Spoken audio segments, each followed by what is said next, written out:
Good morning, good afternoon, good evening, whenever you're watching this.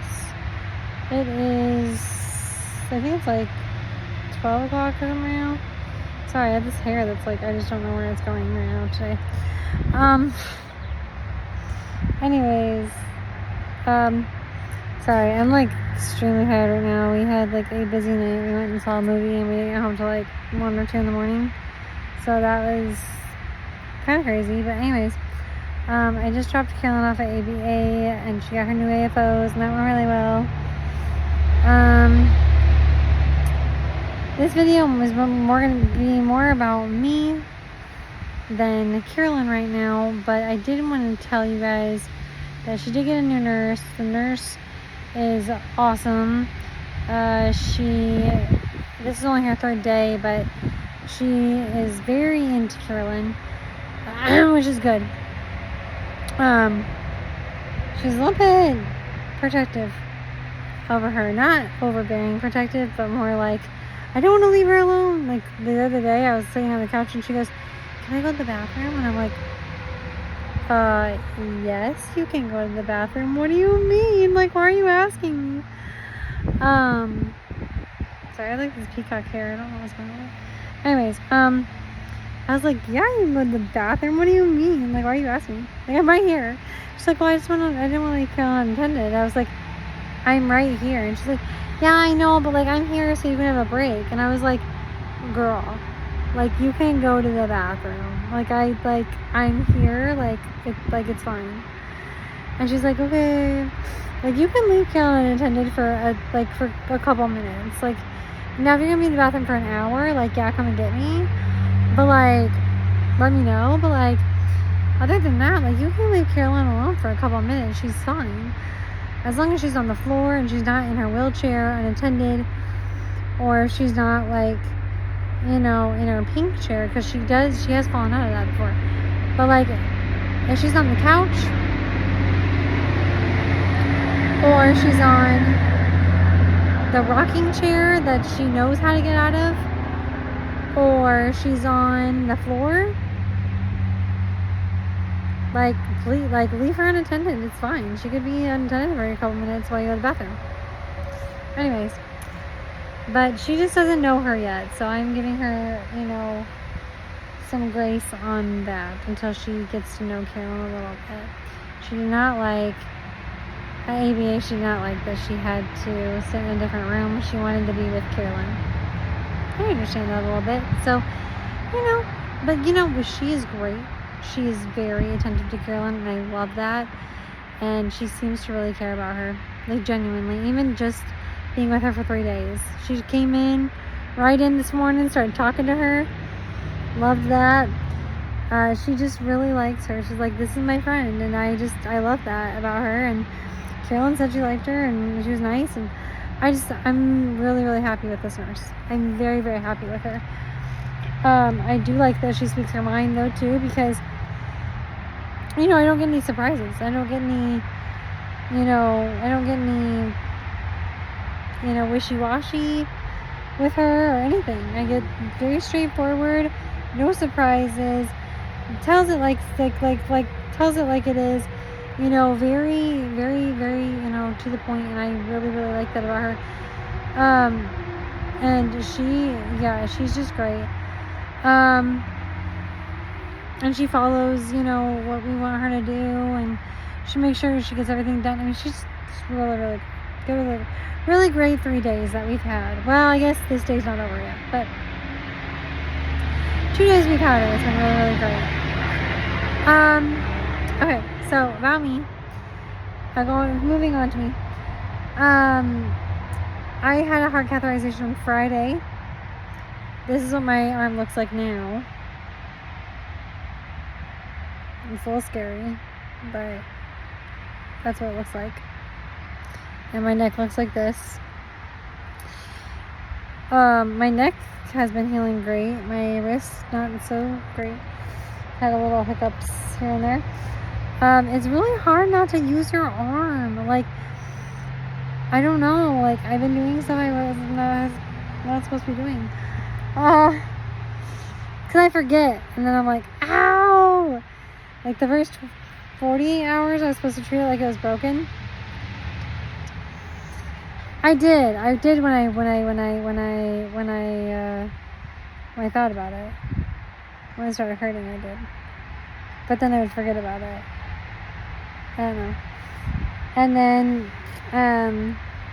I'm not supposed to, so as of today, so 3 days, for 3 days, I wasn't supposed to hold anything above 2 pounds. 2 pounds or over. And today is Wednesday. So today I can't hold anything above 5 pounds. But I think I'm going to take a little bit longer not holding anything 2 pounds or over because I didn't do what I was supposed to do. So it's going to take a little bit longer to heal. It does hurt. It's painful. I wanted to get back to my regular activity today, but that's not going to happen. Unfortunately, that's okay. I'm gonna deal with it the best way I know how. But my wrist is hurting. My neck is healing pretty well. It still hurts, but not as bad. They are both swollen, but you can't really tell. But yeah, so loved it. Anyways, I did love it though. No, I'm gonna say I did love it because the thing I loved most about it was getting the news because they said nothing was wrong. And with a heart catheterization, that's what you want to hear. You want to hear that there's nothing going on. There's nothing wrong because you don't want a heart blockage and you don't want to get a pacemaker and you don't want any of that stuff. So that is the best news I could have gotten. So now I'm on my pulmonologist to see if it's more of a lung problem because they said that's the next step that they would go to with me is going to my pulmonologist. That has got to be a carpenter bee or something. Sorry. Anyways. So. I'm a little nervous because I don't know what it is. I'm having shortness of breath. And not only am I having shortness of breath, but I'm having shortness of breath and I'm having problems with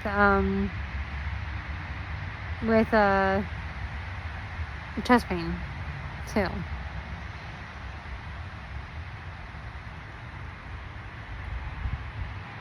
So that's what's happening. But sorry, I'm looking at Shiva. She's over there waiting for her friend. Seeing her friend is there. She has a friend next door that just came actually Christmas time. And they are like best friends. She's like, "Where's my friend?" Not there. But yeah, so yeah, that's probably the best news I could have gotten, but I am waiting for other news because I do have to go to my pulmonologist and see what's going on with my lungs because, no. So it's gone there because that's the next place they said they would go to, and that's where I'll be headed. So, anywho, that's that. And this is kind of a short video, but I think that's all that's happening. I am going to make another video about nurses' do's and don'ts, I think, because I have documented do's and don'ts on a nurse, and now I know what I don't want, and I know what I do want. So, not that I didn't know what I didn't want and did want before, but I just wasn't, like, clear, because, like, there are some things that I was like, common sense things that I didn't think I had to say, that I didn't want. But apparently you do have to say those things because some nurses don't necessarily think that certain things are common sense, I guess. I don't know. I've never had a bad nurse except for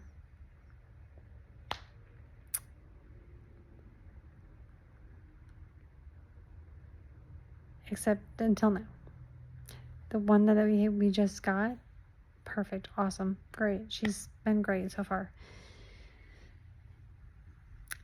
But we changed nurses for a reason. Let me just say that. And we changed companies for a reason as well. So I'm just going to leave it at that. But I am going to do a video. I'm not going to talk about the nurse. I'm not going to bash her, bad mouth her, nothing like that. But I am going to say a bunch of do's and don'ts. I'm going to make a nurse's do's and don'ts video. That way, if you are looking for a nurse for your child, you kind of know what you don't want, what you do want, and you can pick and choose what you take from my list. If you're new and you're watching and you have a trach baby or you have a complex care child and you're trying to get a nurse for them, so you don't have to go by my list. You can pick and choose what you do and don't want. Like if I say I don't want the nurse to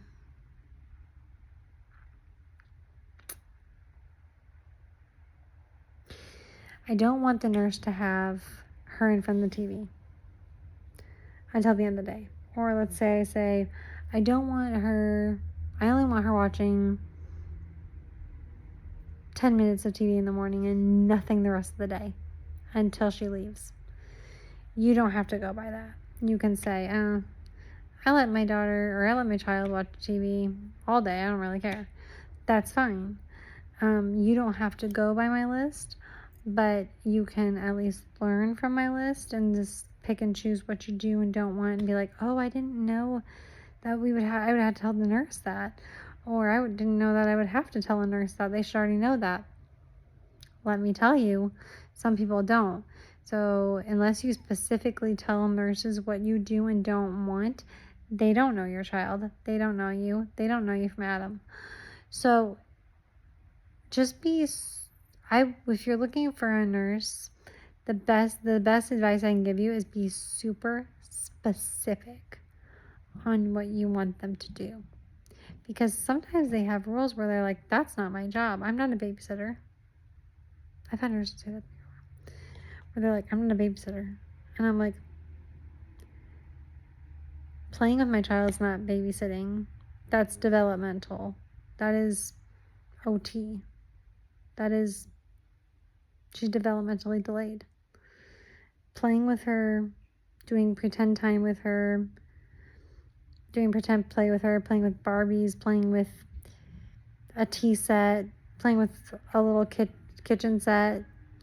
That's not just playing with her. That is literally developmental play.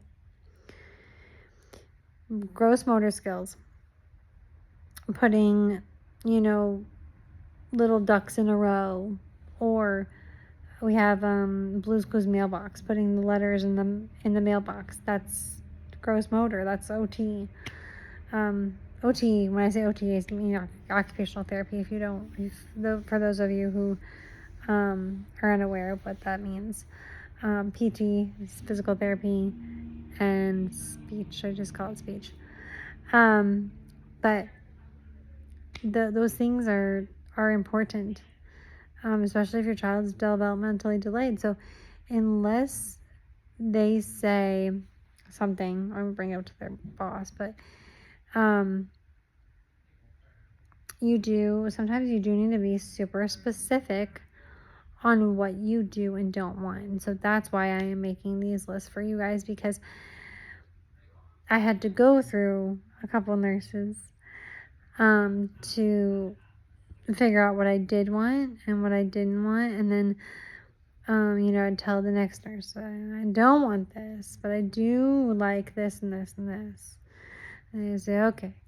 And then I would be like, I found out one of the biggest things that I want is a mom. I need someone who has been a mom or who is a mom. I don't want anybody who has not had kids. Been through a couple of them that didn't have kids. Thumbs down. They have been horrible. They just don't have that nurturing or that sense that the kid needs something. And so I have told the agencies before, I'm like, I need a mom. I need someone who has been a mom or who is a mom. Like, I'll get someone who is older, like 40s, 50s. And they, obviously, they wouldn't be, well, some of them wouldn't be a mom right now, but they have been a mom, and they still have that instinct. And so, I like that. I had a mom that was not really a mom. She was a foster mom. She never had any of the biological kids, but she was a foster mom. She still had that instinct because she was a foster mom. So just, that's one big thing. I need a mom. I need a mom or someone who has been a mom. That was one big thing I learned. But yes, specific things. Be very specific. Screen time. When you want them to have their tablet, when you don't want them to have their tablet. We've even gone as far as making schedules for the nurse on every single thing they do and at what specific time and everything. We made lists of things that nurses need to do, and every time they start their shift at 8 o'clock. 8 o'clock, blah blah blah blah blah. 8:30, blah blah blah blah blah. From 8:30 to 9, da da da da da. From 9 to 10, da da da da da. From 10 to 11, da da da da. I mean, we've written the whole thing out until the day their day was done. Now she's an ABA now, so a little bit different because she's done at home. But when they are at home, we have a whole list. So just keep that in mind too, that have a list on hand just in case. Because some nurses do. They're like, I do need a list, or yeah, a list would really help me out, or whatever. I would take a couple days for someone, you, your husband, your significant other, boyfriend, whatever, or somebody you trust, somebody that knows your daughter, to train the new nurse, before you just say, here's my child, go at it, because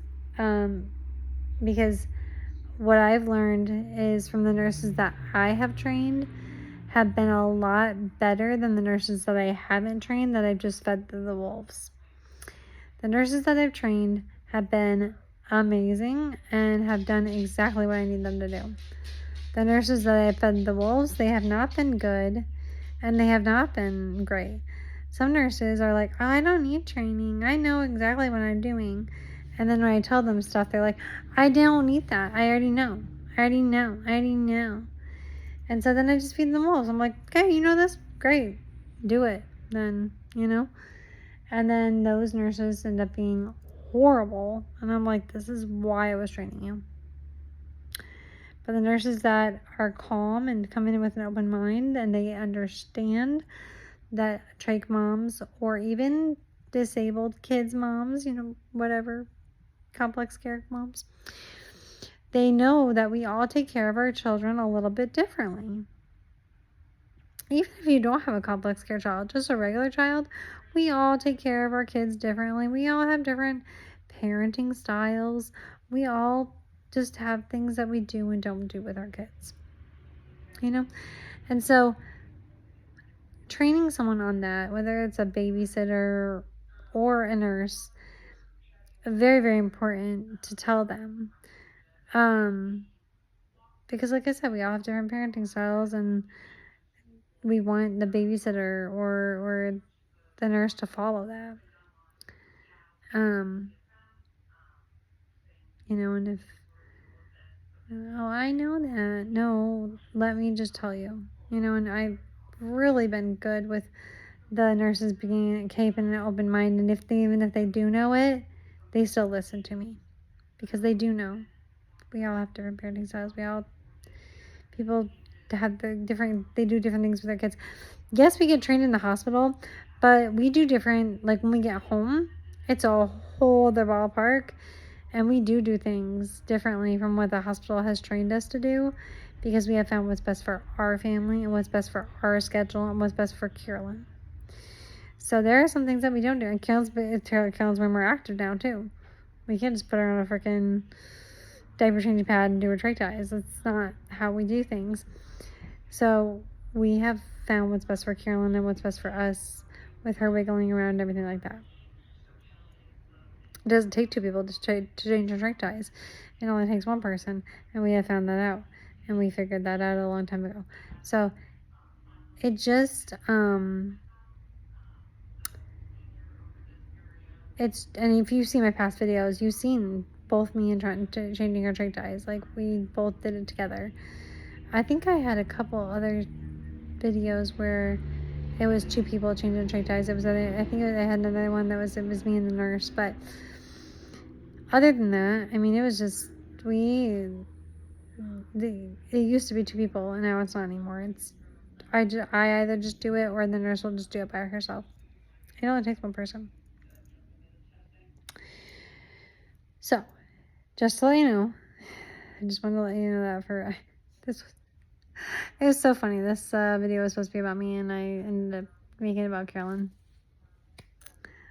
But it's me and Carolyn, I guess. So, anyways, I know this ended up being the nurse video, but I will definitely make a do's and don'ts nurse video and talk a little bit more about that. But I wanted to let you know my wrist is doing a lot better. My neck's doing a lot better. My heart catheterization went well. The next person I want to call is pulmonology. Being ADD here. Carolyn's nurse now is great. She got her new AFOs today, so I will definitely update you on how those went today, because she's going to be walking in them all day today. So, anyways, I will talk to you guys later. Thanks for watching. Bye.